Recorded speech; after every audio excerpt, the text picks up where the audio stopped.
My name is Adaku, and I come from a village in Nigeria called Umwa, where great value is placed on women who have children.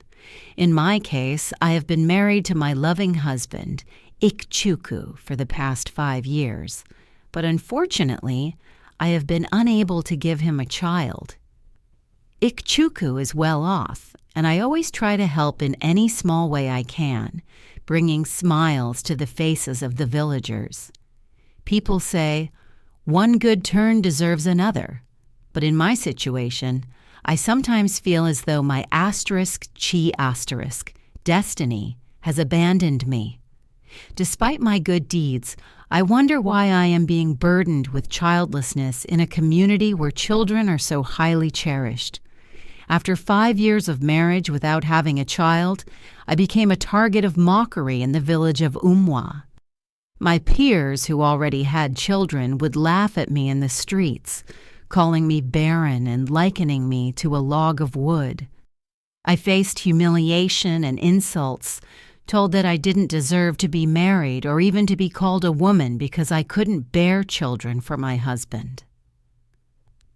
One day, as I walked through the village, I saw a woman holding her baby and felt the urge to touch the child. But when I approached, the woman mocked me, saying I shouldn't even think of touching her baby since I had never given birth myself and wouldn't know what it was like to carry a child. She told me all sorts of things, insisting that I should never touch her child again. That day, I went home and cried my eyes out.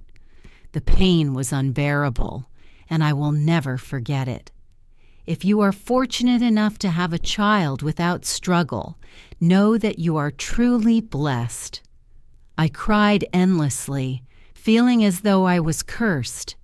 My dear husband, Ikchuku, who has always been my pillar of strength, came to console me, reassuring me that one day our would answer our prayers. Unfortunately, the mockery persisted in the village of Umwa, to the point where women stopped allowing me to touch or play with their children. They labeled me a witch, questioning why I faced difficulties when, in Umwa, no woman typically struggles to conceive. I often wondered why they treated me this way, especially since I had always been kind and helpful to the villagers to the best of my ability. Why is it my fault that I can't get pregnant? Yet I continued to believe that one day my would answer me. I thought I had endured it all, the mockery and insults from the village, until the day I received the devastating news that my beloved Ikchuku, my dear husband who had always consoled me, had died in an accident. My world came crashing down. I felt there was nothing left to live for. My darling husband was gone, and I had no children. After his death, the insults intensified. The villagers called me a witch, accusing me of killing my husband. They told me I had nothing to live for, that I should just die since I had no child and now no husband. The pain was overwhelming, and I began to believe them. I truly felt as though I had nothing left to hold on to. I no longer have a husband, and I felt it was time to repay the villagers of Umwa with their own coin, especially the women who always mocked me, those who wouldn't let me touch their children simply because I had none of my own. I made a tough decision that would ultimately lead to the title of my story. The next day, I traveled to a neighboring village to seek out a native doctor I had heard about. I needed his charms to execute my plans against the villagers. When I arrived at his place, I shared my story with him and expressed my desire to use his charms. Before we continue the story, I'd like to kindly ask my audience to take a moment to subscribe and like the channel. Your support helps us continue sharing these stories with you. To steal the manhoods of all the married men in the village, particularly the husbands of those women who had ridiculed me for my childlessness. After listening to my story and understanding my intentions, the native doctor advised me to forgive them and let go of my anger, suggesting that things would change soon. I believed I would eventually meet my destined man, the one I could get pregnant by and have as many children as I desired. However, my desperation for revenge against the villagers clouded my judgment. I told the Baba that I no longer cared about having children. All I wanted was to take revenge on the women who had mocked me in Umwa. The Baba tried to convince me to reconsider, urging me to wait for my *chi* to bless me in its own time. But my mind was made up, and despite his warnings about the potential repercussions, I remained resolute. All I could think about was revenge. He provided me with a powder to apply to my face, explaining that once I did, all the men in the village, especially the married ones, would begin to desire me. I took the powder from the Baba and followed his instructions to the letter. And indeed, what happened next was astonishing. All the men in the village of Umwa began to follow me, pleading with me to become their wife.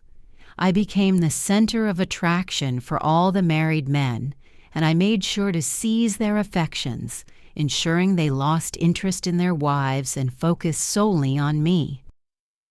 I was thrilled to see my plan working. I could see the tears in the eyes of the women I had taken their husbands from. Their husbands no longer slept at home, but instead came to me. One day, all the women gathered at my house, begging me to release their husbands. They lamented that they no longer enjoyed their marriages and that their husbands didn't visit them anymore. But I refused their pleas. I was reveling in my revenge. In their desperation, they even resorted to reporting me to the chief. But thanks to the charm the Baba had given me, the chief could do nothing about the situation.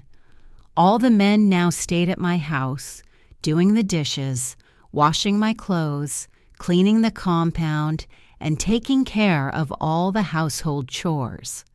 At first, I reveled in this newfound power, but eventually I began to realize I had gone too far. This wasn't the life I had envisioned for myself.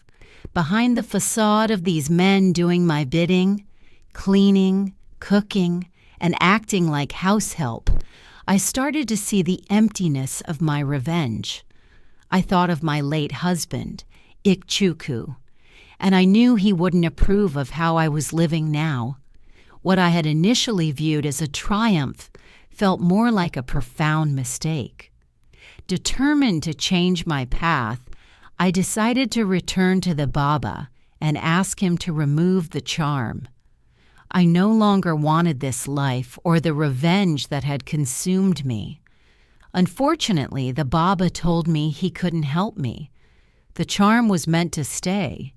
Even if he were to remove it, he warned that I would never marry or have children in my lifetime. He reminded me of the first option he had offered, to wait for my *chi* to bless me with a new partner, allowing me to have as many children as I wished. Clearly, I couldn't continue living with other people's husbands in my home, so I chose the second option, to lift the charm and accept a life without marriage or children. If only I had listened to the Baba and waited for my *chi* instead of seeking revenge. Look at how my life has turned out.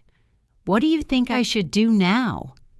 Do you believe I made the right choice by taking revenge for the insults and mockery from the people of Umwa?